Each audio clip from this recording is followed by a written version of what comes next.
Ladies and gentlemen, I'm the one and only DJ Storms. Welcome back to the channel here on YouTube.com. As of course, you already know who I am, Mr. Controversy, and the operator of the best damn Twitter handle known to mankind. I would like to apologize to everyone. No Lightning Flash update was up yesterday. I made my announcement at the beginning of the week.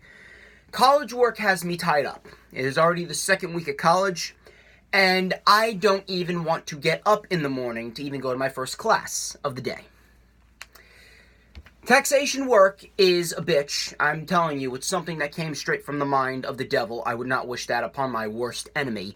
Cost accounting, obviously, a lot of complicated work, overly convoluted material. There's really nothing I can do. I was forced to cut back on the DJ Storms portion of my life. Obviously, I have college obligations. I am going to be an accountant in the future. This brand is not going to last forever, unfortunately. But I am still able to get this rundown up for Clash of Champions. However, I'm not sure I'm going to be able to do the Lightning Flash update for the next few weeks, considering that I'm going to be missing SmackDown Live every week because of the fact that one of my college classes runs to about 8:40 on Tuesdays. So unfortunately, I cannot review SmackDown Live as long as it's on Tuesdays. When it moves to Fridays, maybe I might move the Lightning Flash update to Saturday. I will be able to get a rundown up for Hell in a Cell, hopefully. Speaking of Hell in a Cell, on Hell in a Cell Day, I got the word from Crowbar, shout out to him. WrestleMania 7, Giving It Back, is taking place on October 6th, 2019 at Felician University. Tickets are on sale right now. Go on the WrestleMania Facebook page, WrestleMania Wrestling it is called. You can follow them, you can like their page. You can, get your tickets now. Gotta get your packs now. Get your packs now. You only have a few weeks. More details will come. Tito Santana's going to be there. Gunner Trash is taking on the Meadowlands Monster. The Patriot's going to be there. Obviously, Crowbar is going to be there as well. More likely than not, he's taking on Sebastian Cage. And I will be commentating. If you didn't see my post yesterday, I will be commentating at WrestleMania 7, Giving It Back. Come on down. You can meet me. You can meet the wrestlers. You can say hi to me. Take a picture with me. Converse. Talk business. I will give you a free DJ Storms wristband for showing up. We'll have a good time. But for now, we're talking about Clash of Champions. Now, originally, before we get into the actual review, I do want to comment on King of the Ring. I do want to comment on King of the Ring before we get into the actual rundown. So, apparently, I heard from Dave Meltzer that WWE moved the King of the Ring finals to Monday simply because of the fact that they wanted to take a match away from Clash of Champions since there's already 11 matches on it. I don't really know what they're doing there, but whatever they're doing there, I don't really think it's going to work out very well. Oh, and by the way, I just want to point this out. Listen to this. Just listen. Ricochet, Samoa Joe, Cesaro, Drew McIntyre, Sami Zayn, Cedric Alexander, The Miz, Apollo Crews, Andrade, Shelton Benjamin, Ali, Buddy Murphy, and Kevin Owens were all a part of this tournament. But yet, Baron Corbin is in the finals. I don't want to say it was a waste of a fucking tournament, but my fucking God, was it a waste of a fucking tournament. King of the Ring has realistically been some of the best parts about Monday Night Raw and SmackDown for the past number of weeks. The outcomes, not so much. The outcomes have been jack shit. How you have all of those men in the King of the Ring tournament, but yet Baron Corbin is in the finals, I really don't know. Now, I'm not trying to discredit Baron Corbin, and I've said this numerous amounts of times on the channel, and I've said this numerous amounts of times on Twitter as well. Baron Corbin's not a bad wrestler at all. He's a good wrestler. He has the capability of putting on great matches, just like he did with Cedric Alexander a few weeks ago on Monday Night Raw. He has the ability to put on great matches. However, because of his shit character that he's been given for the last God knows how many months, on top of that, with him being put into a position in which he wasn't ready for, and the majority of the crowd legitimately didn't want to see him in, resulting in go-away heat, Baron Corbin doesn't have any value. He's not a good heel. I really don't care what anyone says. You people need to get it through your head. Corbin is not a good heel. When he was the lone wolf, he was a good heel then. If you want a legit heel who gets legit heel heat, you look towards someone like Shayna Baszler. Shayna Baszler gets legitimate gets legitimate heat as a heel. Why? Because she's beating up baby faces. You want another example of a great heel? Look at Daniel Bryan. Look at Daniel Bryan when Daniel Bryan had that feud going into WrestleMania 35 with Kofi Kingston. Kofi and his win was that much more special because he had a great heel in Daniel Bryan to work with. People were legitimately booing Daniel Bryan and giving him legit heat because they wanted Kofi to kick his ass and take the title. You want an example of a legitimate heel stable? Look at Imperium on NXT UK. Walter, Alexander Wolf, Marcel Bartel, and Fabian Eichner are all getting legit heel heat. Why? Because they're beating up baby faces like British Strong Style, who are beloved in the UK. That's legit heel heat. Excuse me, I almost forgot the heat. But that's legit heel heat. People boo you because they want to see you get your ass kicked by the baby faces. But they still want to see you on television because you're a great talent. Corbin has go-away heat, which means he does not want to be seen at all. Because he's not good at what he does. Because he's cringe in this new character, and he's been pushed to a point where the people legitimately don't want to see him. He's been overpushed and overexposed. We do not want to see Baron Corbin on television. That is go-away heat. I don't know what the fuck WWE's obsession is with Baron Corbin, but more likely than not, Baron Corbin's going to be King of the Ring. I love what they've been doing with Chad Gable, but I have no confidence that WWE is going to make the right decision. No confidence. Zero. You give us the King of the Ring tournament in retaliation for what AEW is doing with their tag team tournament, and you're going to have Baron Corbin come out victorious. What a fucking waste. You were better off not even having the King of the Ring tournament at all.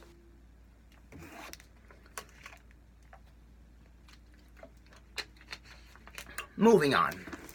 Let's actually talk about things that are on Clash of Champions.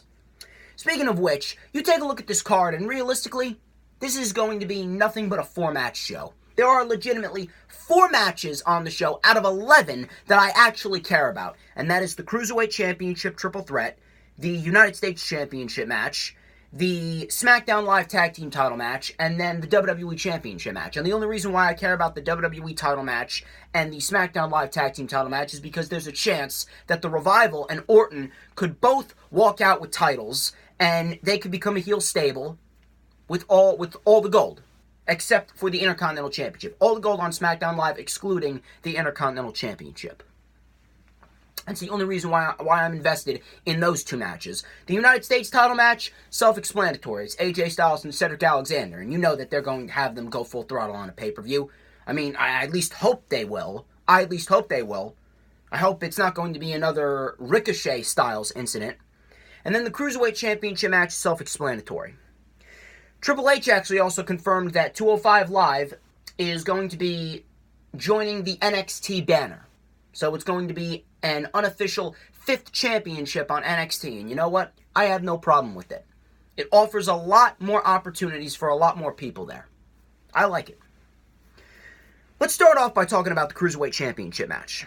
It's Lince Dorado versus Humberto Carrillo versus Drew Gulak. Now, we have multiple storylines going into this. We got Drew Gulak and his recent partnership with Tony Nese. Drew Gulak, right now, he is in the best possible state that he has been in with this heel character. Humberto, he's an up-and-coming rising star. You know, they could very well go with Humberto. They could have Humberto go forth and win the Cruiserweight Championship. They could really put their time in Humberto. I really wouldn't mind that. I would love to see Humberto in that position. I think he's got a lot of talent, a lot of potential. He definitely has a lot of promise. You take a look at Lince Dorado. Now, Lince Dorado's in this for one reason and one reason only, because they are building the storyline around Lince Dorado possibly turning heel on the Lucha House Party. You got Arya Daivari in there as well. I expect this to be a great match. I expect this to be reminiscent of the triple threat match at Stomping Grounds between Tony Nese, Akira Tozawa, and Drew Gulak. And if I was to pick a winner, I would go with Drew Gulak. There's really no reason for Drew Gulak to lose the championship. There's really no reason for Drew Gulak to drop the championship to anyone, especially if NXT is going to be adopting the Cruiserweight banner. Drew Gulak right now, especially in NXT, Drew Gulak's become a huge staple in NXT. And if they go forth with Drew Gulak as the Cruiserweight Champion going into NXT when the Cruiserweights move to NXT, when it hits USA Network, it's really going to do good. Drew Gulak right now is in the best possible position that he could possibly be in. There's only two men right now that have the potential of taking that title off of Gulak, and that is either Oney Lorcan or Chad Gable. And I don't really know what they're going to be doing with Chad Gable, because Gable's only had 2 matches on 205 Live against Jack Gallagher. He's won both of them, but after that he just dipped. We haven't seen a matchup with Chad Gable on 205 Live since July. I don't really know what they're doing there, but Chad Gable is definitely someone that they could put in the Cruiserweight division and they could really utilize to his full potential. He would make a great Cruiserweight champion. As far as this match goes, I expect it to be a good match. I expect all 3 men to shine, and I expect Drew Gulak to come out victorious. Drew Gulak to retain the Cruiserweight Championship this Sunday at Clash of Champions.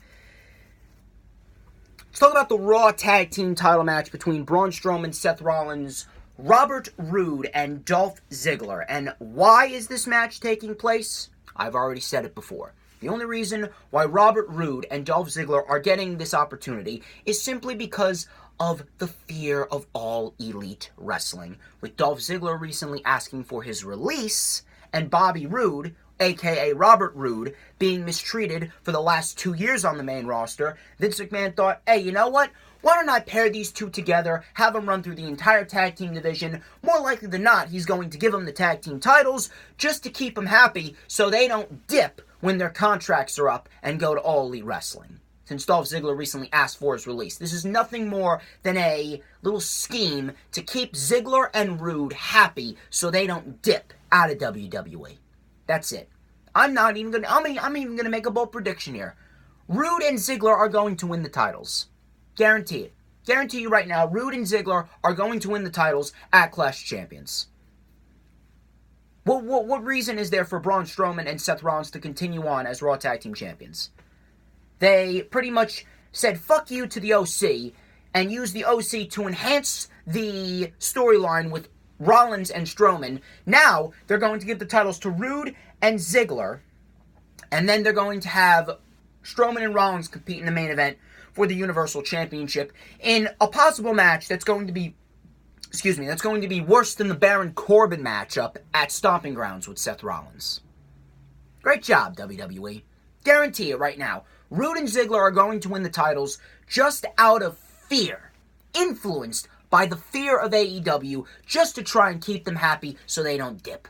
Guarantee it. Guarantee it. Roode and Ziggler are winning the titles. Does it have the potential to be a good match? Yeah. But do I trust WWE to do so? No. No, I don't. Moving on. Let's talk about the Intercontinental Championship match between Shinsuke Nakamura and The Miz. There's really nothing to talk about in this match, especially since we all know that The Miz has been a complete flop as a babyface, considering that WWE decided to use The Miz and his new babyface character to put over Shane McMahon not once, not twice, but 3 fucking times. So, you know, when you lose to Shane McMahon 3 fucking times, you know your value is completely diminished after that. They have done nothing with The Miz as a babyface. And you know something?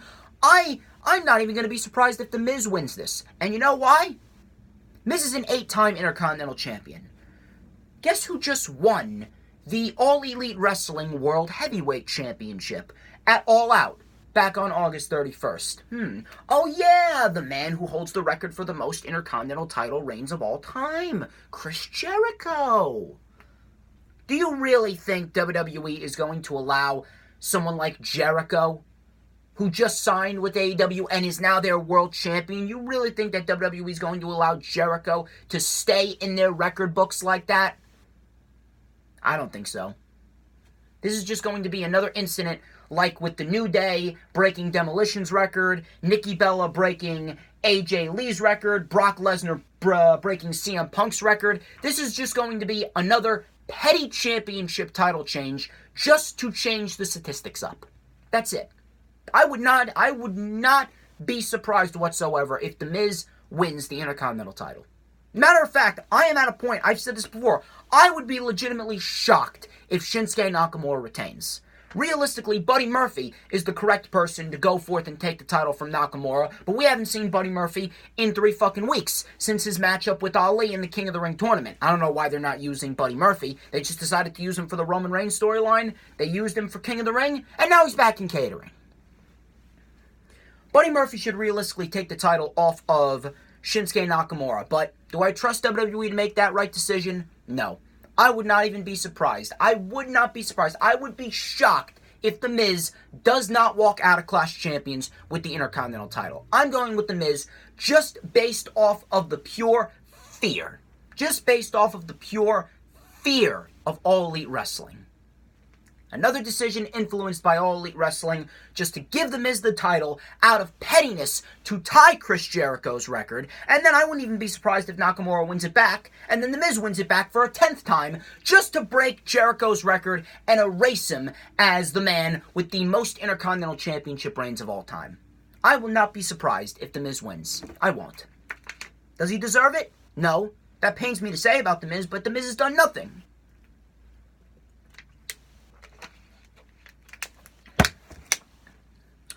Roman Reigns versus Rowan, or Eric Rowan, whatever the fuck you want to call him. First he's Eric Rowan, then he's Rowan, then he's Eric Rowan again, then he's Rowan.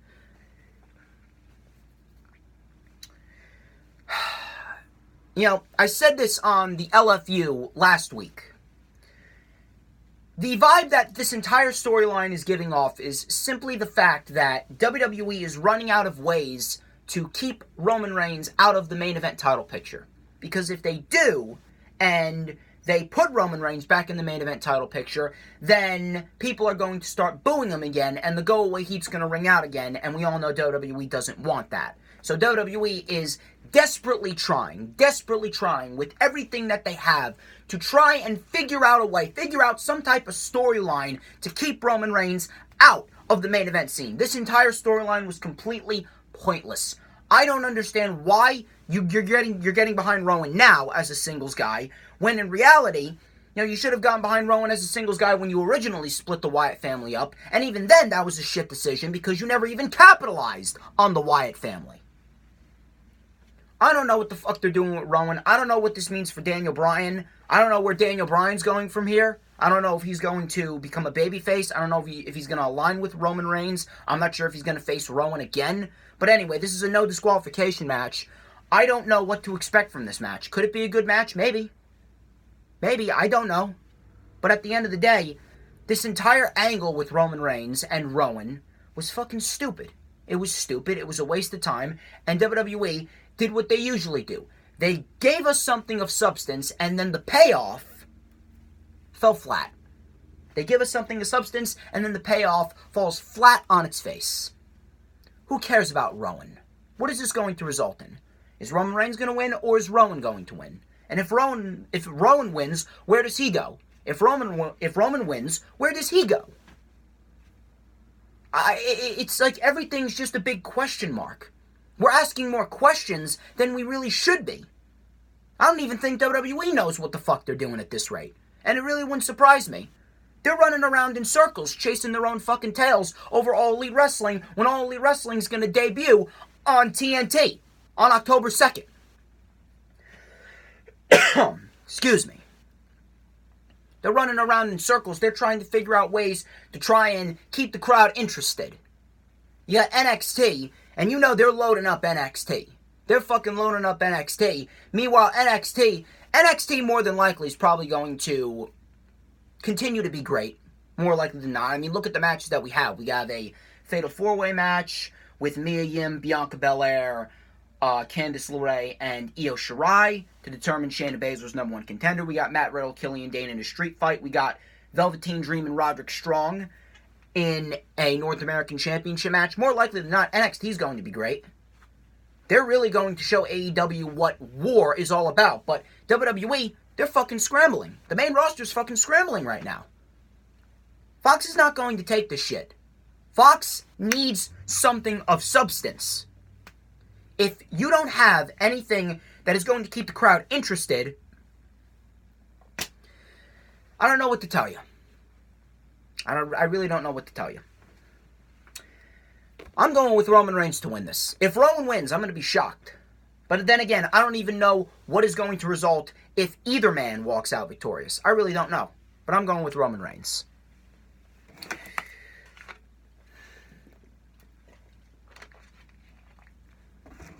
Women's Tag Team title match.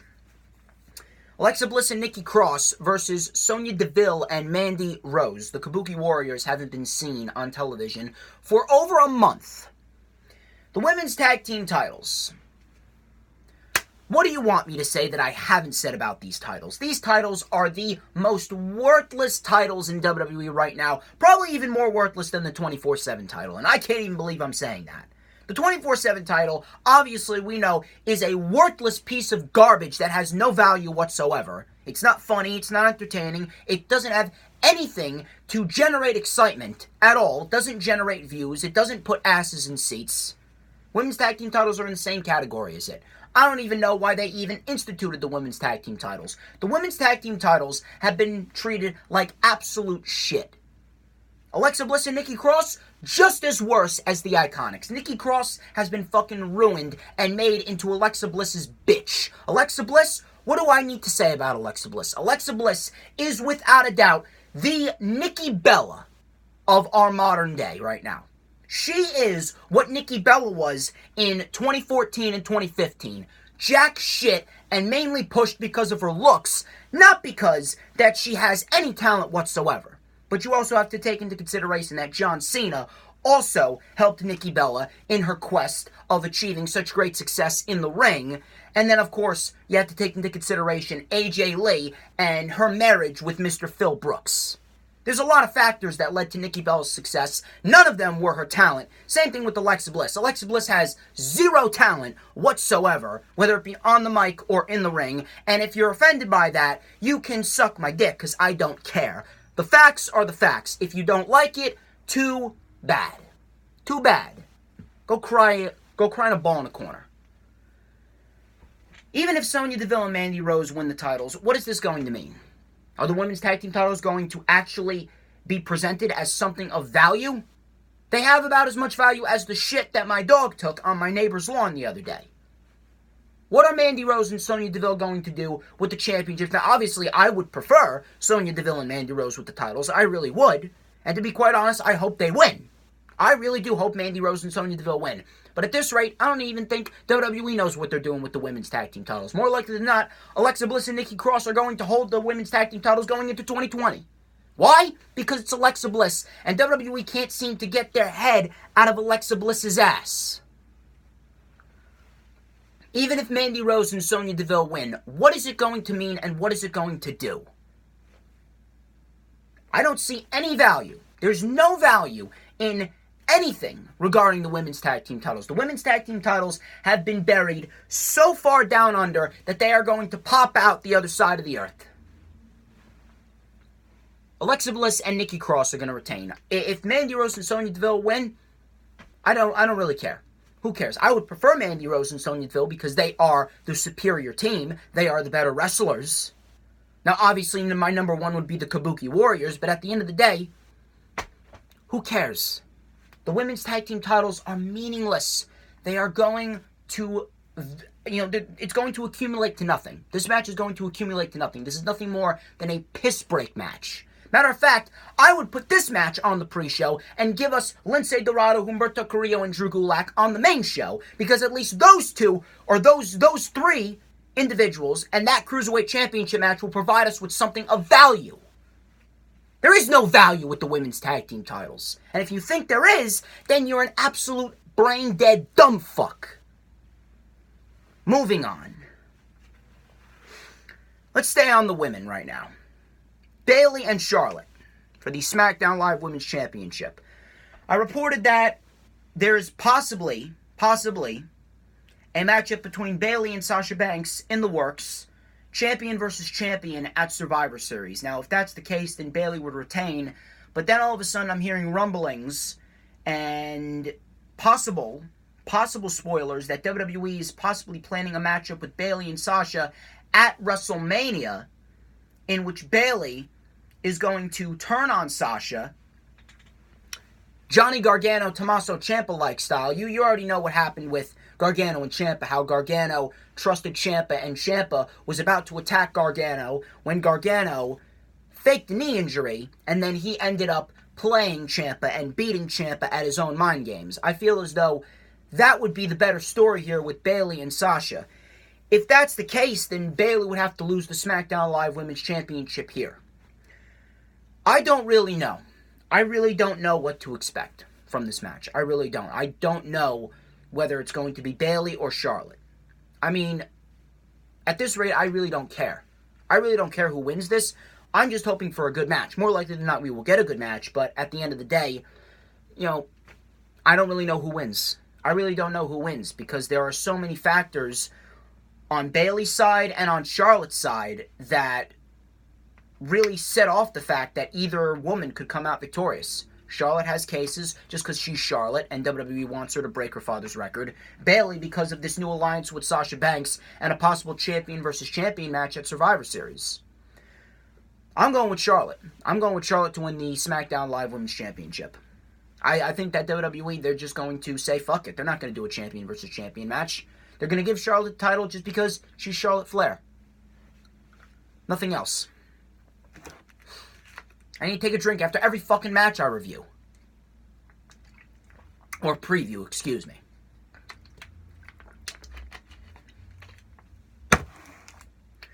Sasha Banks and Becky Lynch. This is one of the matches that I'm very much looking forward to. This match has the potential to be the match of the fucking night. Tyson Arnold, shout out to him, was actually predicting that they could do Becky and Sasha inside Hell in a Cell, and Sasha could win the title there. So this match would possibly have to end via a disqualification or a countout. I'm going with Sasha Banks to win. I really don't see any other option but Sasha Banks winning. I don't think WWE is smart enough to play out a long-term story with Sasha Banks and Becky Lynch and then having Sasha Banks win the title inside Hell in a Cell. I think that Sasha Banks just laid down this ultimatum and she just wants the title now. She just doesn't trust WWE, and I really don't blame her. And I said this before. What we need to concern ourselves with is not who's going to take the title off of Sasha when Sasha eventually loses the title, because I know she's going to. But you need to ask yourself, how long before WWE punishes Sasha Banks for walking out? How long before Sasha Banks loses the title and she is punished by WWE out of pettiness for walking out on them back at WrestleMania? I don't know about you, but based on WWE's history, and I've said this before, WWE is the most petty company in the world. I don't think I've ever seen a company as petty as WWE. WWE, you know that they are going to do whatever they can just to make Sasha Banks' last remaining years on the WWE, in the WWE realm, in the WWE banner, a living hell, just for walking out. I don't even know who Sasha Banks is going to lose the title to. If she loses the title to Bayley at WrestleMania, so be it. And then after that, she's pretty much done. She hasn't even signed the new deal. And you know something? I would wait. I would really wait. And if it was up to me, if I was Sasha Banks, I wouldn't sign a new deal whatsoever. Do you really trust this company after everything that's been going on? This company doesn't even give a fuck. The company doesn't give a fuck. And you know that people that don't give a fuck are the absolute worst type of people when it comes to business. When it comes to a business, if you don't give a fuck, then everything around you and everyone around you is going to suffer. That's exactly what happens with WWE. They just don't give a fuck about their fan base. They don't give a fuck about their talent. Specifically, Vince McMahon doesn't give a fuck about anyone. All he cares about is how much money is going to be stuffed in his pocket. He has pockets for his pockets because he's that much obsessed about money. I don't even care. I don't even care what's going to happen after Sasha Banks wins the title. You know for a fact WWE is going to punish her. If they don't punish her, I would be shocked. Beyond my imagination, I would be shocked. I don't really know where this is leading, but I know Sasha Banks is winning the title. I don't think that WWE is going to drag this out to anywhere else but Evolution. Evolution is the end point, and I don't think that it's going to be Sasha and Becky inside Hell in a Cell either. I think Sasha's going to win the title. I think at Hell in a Cell we're going to get a regular match with a disqualification, and then we're going to get the blow-off matchup at Evolution, hopefully in the main event. Becky and Sasha for the Raw Women's Championship in the main event of WWE Evolution 2. They haven't even announced Evolution 2 yet, but I can definitely see it happening. So I'm going with Sasha Banks to beat Becky Lynch here and win the Raw Women's Championship, and hopefully she has a legitimate fucking title reign this time. Moving on. The New Day. The New Day. Big E and Xavier Woods versus The Revival for the SmackDown Live Tag Team titles. This is another match influenced off of All Elite Wrestling. The New Day haven't defended the tag team titles since they won it at Extreme Rules. July 14th was the last day that the SmackDown Live Tag Team titles were defended. This is the first time in 2 months that they're being defended. Why are they being defended? Simply because WWE wants The Revival, a Raw team, facing off against the SmackDown team in the New Day, simply to get The Revival, again, to try and sign new deals. This is WWE's third attempt. This is their third attempt to try and get The Revival to stay. And you know something? I'm going with the bold prediction, and I'm going to say The Revival wins. I'm going to say it right now. The Revival wins the titles. Revival's going to win the titles. They're going to beat the New Day, and WWE is going to try again. They're going to offer the Revival another deal. They're going to offer the Revival another deal with the company after they win the titles, and the Revival's going to deny. And then the Revival will probably lose the tag team titles to Heavy Machinery within 4 weeks. Guarantee it. I guarantee it. WWE is just not giving up. The Revival is set in their ways, though. So it doesn't matter what WWE does. The Revival is set in their ways. As soon as the Revival's contracts are up, whenever they are up, because I know they have individual contracts, they are going to AEW. They are going to AEW, and they are going to face off against the Young Bucks at some point. Young Bucks and the Revival is going to happen. The Revival is not going to sign a new deal. No matter how many championships you give them, it doesn't matter. The reason why the Revival's leaving is not only because of their own mistreatment, but because of the entire tag team division's mistreatment. WWE has no respect for tag team wrestling whatsoever. Outside of NXT and NXT UK, they don't care.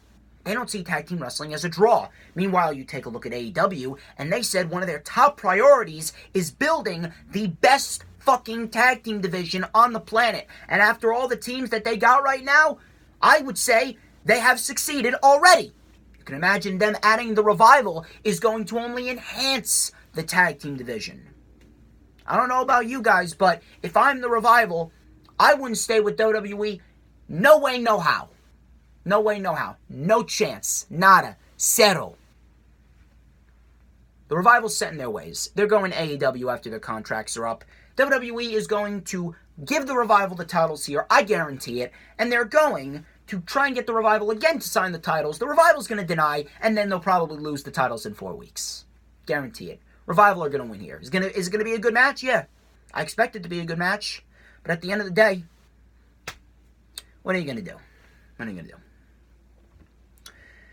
Cedric Alexander versus AJ Styles for the United States Championship. I'm telling you right now, WWE is listening to my channel. They are watching my videos, and they are looking at my tweets. How long have I been saying AJ Styles and Cedric Alexander for the United States Championship? I've been saying that since after SummerSlam, since the day after SummerSlam when we got that great match with Cedric and Drew McIntyre. I had been saying it for 3 weeks before they had Styles and the OC attack Cedric Alexander. Cedric and Styles for the United States Championship. Now we have it at Clash of Champions. Is Cedric going to win? I don't think so. Not now. It's too early. If I was to pick a date, I would pick Hell in a Cell. Hell in a Cell is when AJ Styles is dropping the title to Cedric Alexander. There's no way that you can hold back Cedric Alexander. Cedric Alexander right now is in the same position as Buddy Murphy. Cedric Alexander is the Buddy Murphy of Monday Night Raw. Buddy Murphy has been putting on classics on SmackDown Live with everyone that he's in the ring with. Same thing with Cedric. His matchup with Zayn, his matchup with McIntyre, his matchup with Corbin. Now he has a matchup with Styles. You have Styles retain here in some type of fuck finish. Cedric gets his rematch. Cedric wins the title at Hell in a Cell. You need to have Cedric win the title because right now, Cedric, in this position right now, this is the best that Cedric has ever looked on the main roster. Not including 205 Live. You give Cedric Alexander the championship. You have him hold the championship. You could possibly do a rematch with Buddy Murphy at Survivor Series when Buddy Murphy wins the Intercontinental title. Then you could build up someone else. Who that may be, I don't know. But regardless, Cedric Alexander is the right man to take the title off of Styles. Not now. Styles is going to retain. I expect this. This could very well be the match of the night. Who knows? This could very well be the match of the night. Cedric and Styles could steal the whole fucking show. I'm going with Styles to retain, though. Moving on. Let's talk about Kofi Kingston and Randy Orton for the WWE Championship. Their matchup at SummerSlam was rated 2.5 by Meltzer. And you know something? I agree with them. They didn't really do anything to make that match exciting. And at a point in time, it did feel handcuffed. And if you're asking me, they should have had a stipulation on either that match, and they should really have a stipulation on this match as well. I really don't like WWE's mentality where they have to use a match. They have to use one match to progress a storyline to another match. I hate that. It doesn't really make the feud and the match feel special at all. If you want to use a match to progress to another match, you don't have them hold back on one match and then have them go full throttle in the other match. You have them go full throttle each and every single match that they have. Look at Gargano and Ciampa. They had 3 fucking matches, and each and every single one, both men went full throttle. One match was not a dud, and then one match wasn't a classic. They were almost perfect.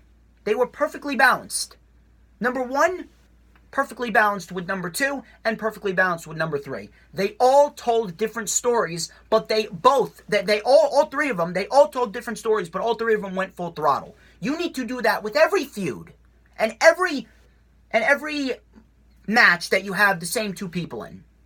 You can't have one match be lackluster, and then another match be a great match. You can't have that. It's not a good mentality, and it's not a good look. It really isn't. I'm surprised that this match didn't get a no disqualification stipulation. Why is this match not a no disqualification stipulation, considering how personal this rivalry is? And why is Roman and Rowan a no disqualification stipulation? It makes 0 sense whatsoever. Why isn't there a stipulation on this match? Why? Unless they want to go forth with Hell in a Cell. And if that's the case, you know what? I think they're going to do that. I think we're going to get Orton and Kofi one last time inside Hell in a Cell. But I think Orton's winning the title here. If Orton doesn't win the title here, then he has to win the title inside Hell in a Cell. I can only hope that this match is better than their matchup at fucking SummerSlam. That was a disappointment. I really hope WWE has something planned, and I really hope WWE knows what the fuck they're doing. I really do.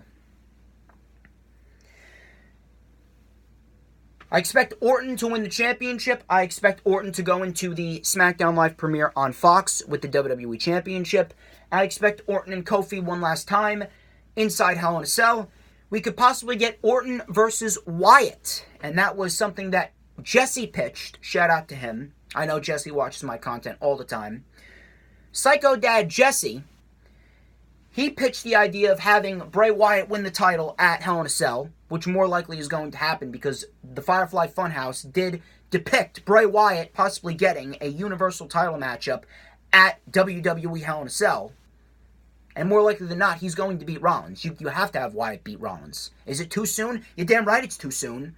Realistically, the right decision was actually to have Ricochet win King of the Ring. Ricochet could have faced off against Seth Rollins at Hell in a Cell. Ricochet could have won the title. And you could have had Ricochet and The Fiend at WrestleMania, playing up to this real-life superhero. Ricochet's a real-life superhero. Bray Wyatt, The Fiend, is a vicious villain. You could have done that cringy-ass storyline, and then you could have had Bray Wyatt and Ricochet. That would have been a great fucking match in my eyes. Why wouldn't you want to have that type of match? And Bray Wyatt wins the title. But no, you're going to push him into a main event scene after he's only had one matchup with Finn Balor. He squashed Finn Balor in 3 minutes. Okay, fine. Okay, but at the same point in time, you need to win more than just one matchup in order to get a Universal Championship match.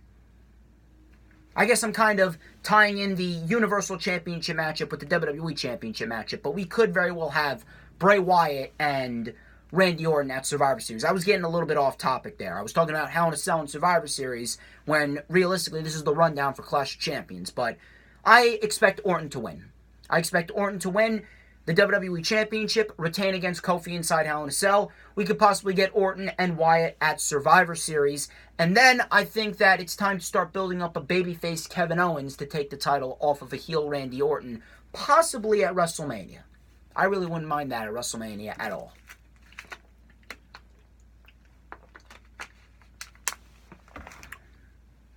Main event is Braun Strowman and Seth Rollins for the Universal Championship. Why is Braun Strowman getting this opportunity? I don't know. This is like the 17th million push for Braun Strowman? How many pushes has Braun Strowman had toward the Universal Championship, and how many times has he failed? You're going to have Braun Strowman fail again. You put the title back on Seth Rollins after you took it off of him at Extreme Rules with Brock Lesnar. Then you had him beat Brock Lesnar, and now you're having Seth Rollins in there against Braun Strowman of all people. So, you're telling me Braun Strowman deserves a title shot over Cedric, McIntyre, Ricochet, Joe, and many, many others? When all of those men are superior to Braun Strowman? I don't care what anyone says. I don't care if you're a Braun Strowman fan or not. Braun Strowman is worthless. He is worthless. I don't care who you are. I don't care what your thoughts are about Braun Strowman. Braun Strowman is just like Baron Corbin. He has no value. And if you think he has value, you are a fucking moron. You're a moron. Braun Strowman has been dead for the last year. That feud with Roman Reigns back after SummerSlam in 2018, that was the end. The end for Braun Strowman. Nothing else. There was nothing else WWE could have done. He was dead. He was dead. They should have capitalized when Braun Strowman was at his peak, and that was back in 2017 when he faced off against Brock Lesnar at No Mercy. Strowman should have won the title there. Strowman could have... Hell, Samoa Joe should have won the title from Brock Lesnar.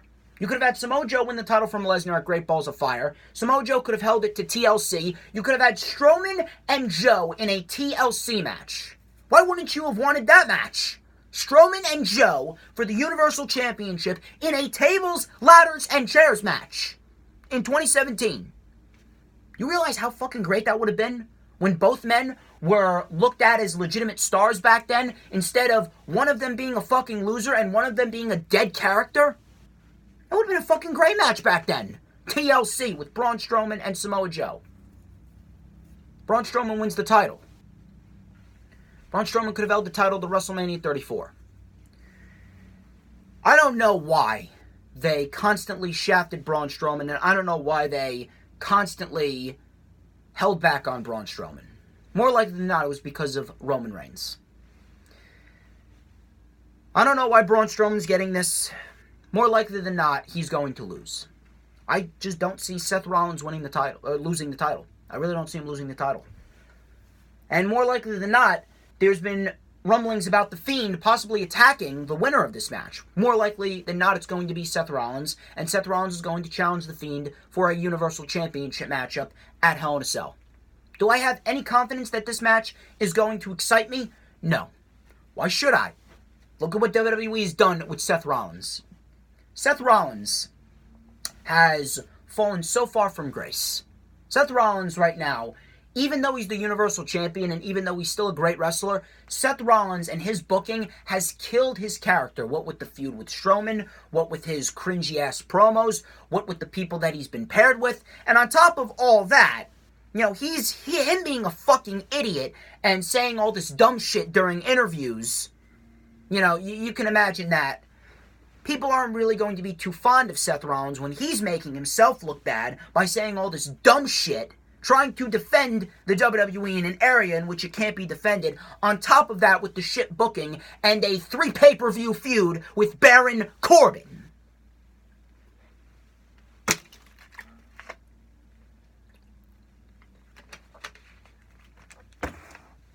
Seth Rollins retains.